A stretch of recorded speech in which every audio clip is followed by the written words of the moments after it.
Mau tes audio dulu? Bismillahirrahmanirrahim. Assalamualaikum warahmatullahi wabarakatuh. Waalaikumsalam warahmatullahi wabarakatuh. Perkenalkan, saya atas nama Nurliana dari Prodi Tadis Matematika B semester 5 dengan NIM 202020 3884 202024. Kedatangan saya di sini yaitu mewawancarai salah satu seorang guru untuk memenuhi ujian tengah semester pada mata kuliah etika profesi guru. Langsung saja kita masuk ke pertanyaan yang pertama, yaitu bagaimana cara meningkatkan profesionalisme guru serta apa yang harus dilakukan oleh seorang guru agar mempunyai kepribadian yang baik di mata anak didik. Ya. Terima kasih. Sebelumnya saya ucapkan terima kasih kepada adinda mahasiswa karena telah berkunjung ke sekolah kami, yaitu SMP 6. Sekolah tetangganya mungkin Yayen. Jadi bagaimana cara meningkatkan profesionalisme guru? Kemudian apa tadi? Bagaimana cara meningkatkan profesionalisme guru serta apa yang harus dilakukan oleh seorang guru agar mempunyai kepribadian yang baik di mata anak didik. Oh, ya. Jadi seorang guru itu menurut Undang-Undang tahun 2005, yaitu Undang-Undang nomor 14 tahun 2005 tentang guru dan dosen, ada 4 hal yang kemudian harus dimiliki oleh seorang guru. Yang pertama itu kompetensi pedagogik, kemudian kompetensi kepribadian, kompetensi sosial, kemudian kompetensi profesionalisme. Nah, pertanyaannya adalah kompetensi kepribadian sama kompetensi profesionalis. Oke. Yang pertama, kompetensi profesionalisme itu harus diraih dengan cara mengikuti pendidikan. Jadi seorang guru itu harus belajar dulu menjadi seorang guru. Orang tidak serta-merta menjadi guru, dan tidak semua orang bisa menjadi guru. Sarjana hukum untuk menjadi seorang guru itu dia harus mengikuti dulu pendidikan keguruan. Itulah profesionalisme. Dan menurut saya itu meningkatkan profesionalisme guru itu dengan cara banyak mengikuti pelatihan-pelatihan fungsional atau keguruan, seperti pelatihan-pelatihan media pembelajaran, pelatihan-pelatihan bagaimana meningkatkan kompetensi guru itu dan sebagainya. Kemudian untuk kepribadian, nah ini ada bagian dari kompetensi guru yang harus dimiliki seorang guru itu adalah kompetensi kepribadian. Pribadi guru itu adalah pribadi yang digugu dan dipilih. Jadi menjadi seorang guru itu tidak boleh melakukan hal-hal yang tidak mencerminkan pribadi seorang guru. Contoh kasus misalnya seorang guru SD ya, yang notabene biasanya tinggal di kampung tersebut ya, kemudian siswanya juga tinggal di situ. Jadi otomatis guru selalu jadi tidak boleh melakukan hal-hal yang tidak dapat dicontoh, misalnya kalau di motor trek-trekan ya, membuat onar. Sebaliknya guru itu harus menjadi contoh, misalnya kalau dia seorang muslim dia rajin sholat ke masjid, misalnya kalau ada kegiatan kemasyarakatan dia ada di situ, ada kegiatan ini dia ada di situ, menjadi pribadi yang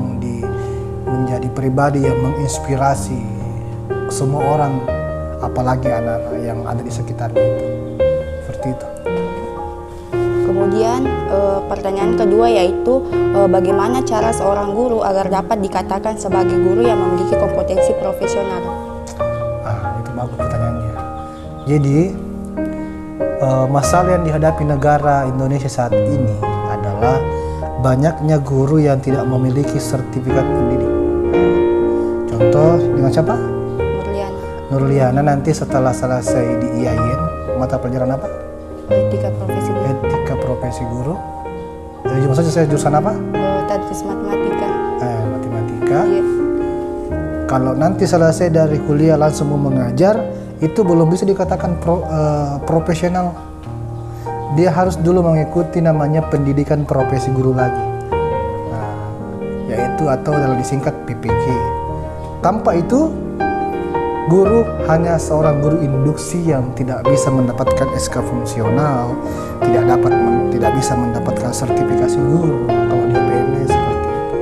Jadi baiknya seorang guru yang sarjana pendidikan harus dulu melanjutkan kuliah profesi dulu, baru menjadi guru, karena itu sangat dibutuhkan. Masalah yang dihadapi negara saat ini sejak 2019 itu banyak sekali guru yang kemudian menjadi guru tanpa sertifikat pendidik.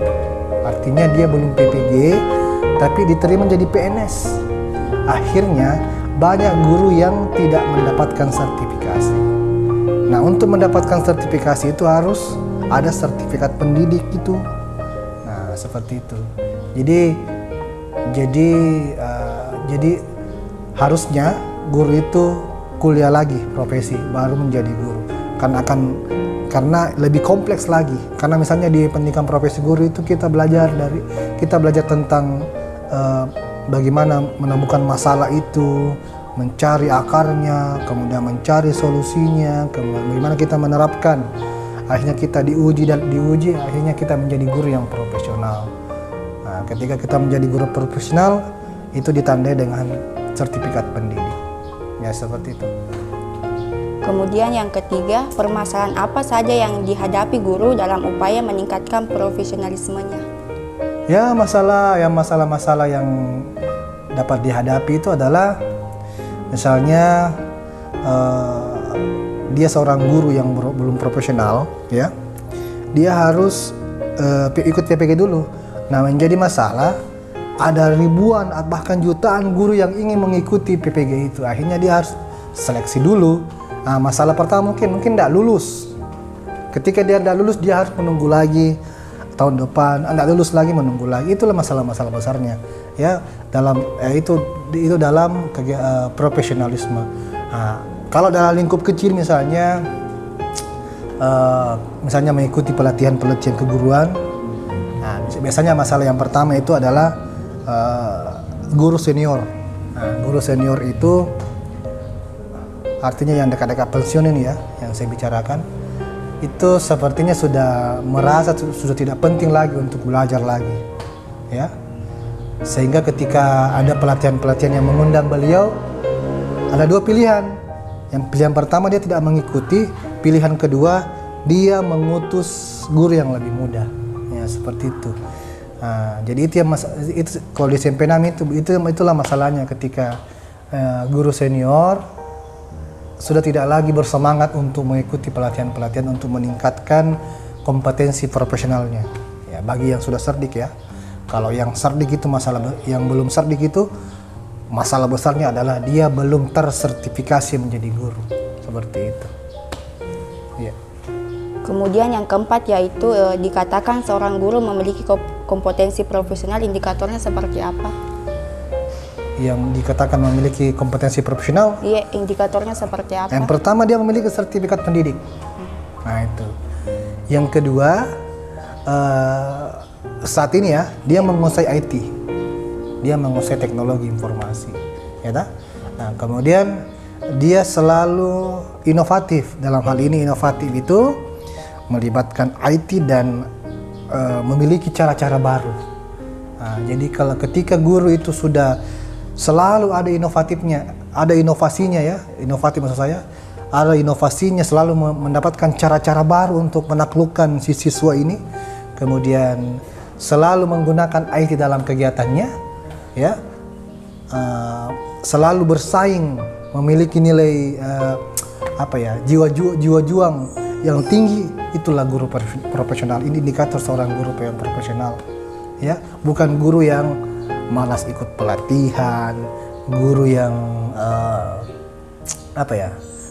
guru yang tidak selalu menggunakan cara-cara yang klasik, konvensional, ceramah, pemberian tugas, marah-marah. Nah, siswa itu tidak pernah salah, yang salah gurunya. Ketika ada siswa tidak fokus, bukan siswanya yang salah, gurunya yang salah. Kenapa bisa dia tidak fokus? Berarti cara kita memberikan pembelajaran itu tidak menarik untuknya. Bagaimana caranya kita supaya mereka menarik? Kita harus mengidentifikasi dulu bagaimana kebutuhan dia. Nah, misalnya anak itu adalah anak yang visual, atau anak-anak yang auditori, atau anak-anak yang kinestetik. Kita harus mengakomodir karakternya dia, kebutuhannya dia. Ketika dia seorang visual tapi kita justru selalu membaca, pasti dia tidak mengikuti. Ya seperti itu. Pertanyaan keenam yaitu permasalahan apa saja yang dihadapi guru dalam upaya meningkatkan profesionalismenya. Permasalahan apa saja yang dihadapi guru dalam upaya meningkatkan profesionalismenya. Gitu ya. Permasalahan apa saja yang dihadapi guru? Banyak sebenarnya yang dihadapi. Sama tadi, kayaknya tadi sama pertanyaan yang sebelum tadi. Jadi masalahnya adalah ketika tidak ada ruang dan waktu untuk dia meningkatkan kompetensi profesionalnya, ya. Ketika tidak ada wadah-wadah yang disiapkan di sekolah maupun di luar, ketika dia tidak mampu untuk mengikuti arus perkembangan zaman, misalnya ya, di dunia IT, di dunia pembelajaran yang inovatif, dia akan tergerus, ya. Itu masalah-masalah besar. Dan ketika dia sudah tidak ada lagi keinginan, tidak ada daya juangnya si guru ini adalah masalah besar untuk si guru. Saya kira itu. Pertanyaan ketujuh yaitu apa saja tantangan menjadi guru profesional dalam era globalisasi seperti sekarang? Tantangannya adalah guru yang baik adalah guru yang menguasai IT dan guru yang inovatif, ya. Jadi ketika guru tidak sekarang di era globalisasi, berarti kita berbicara tentang teknologi informasi. Ketika guru tidak memiliki itu, habis dia, ya. Kalau ketika guru cuma mengenalkan metode konvensional, ceramah, ya, direct instruction dalam kelas, itu sekira itu sudah akan mematikan karakter siswa menurut saya, karena saat ini ya banyak sekali media-media pembelajaran yang bisa kita gunakan, apalagi media yang berbasis digital, ya. Ketika siswa itu sudah haus tentang visualisasi, teknologi, mereka mau yang seperti itu. Tapi kita cuma buka halaman sekian, kerjakan. Perhatikan papan tulis, ditulis papan tulis, baca, tulis ulang. Nah itu sudah masalah klasik, sudah masalah konvensional yang seharusnya sudah tidak lagi digunakan di sekolah, ya. Itu masalah besar itu, yang ketika itu masih dipertahankan, itu sudah menjadi kemunduran dari pendidikan itu sendiri. Ya. Saya kira itu. Pertanyaan yang ketujuh yaitu apa masalah mendasar yang dihadapi guru-guru di Indonesia berkaitan dengan penerapan atau pengaplikasian teknologi pendidikan dalam proses pembelajaran? Masalahnya yang pertama mungkin dari segi biaya.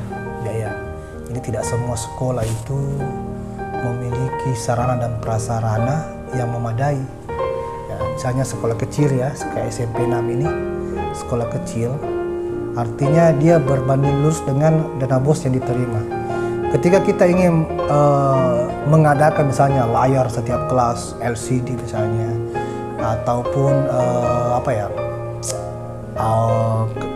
perangkat audio misalnya, itu sangat tipis. Artinya kalaupun kita bisa mengadakan paling untuk 1-2 kelas, tapi untuk semua kelas misalnya ada kan sih ada 6 kelas, itu tidak mungkin dalam 1 tahun sekaligus, ya.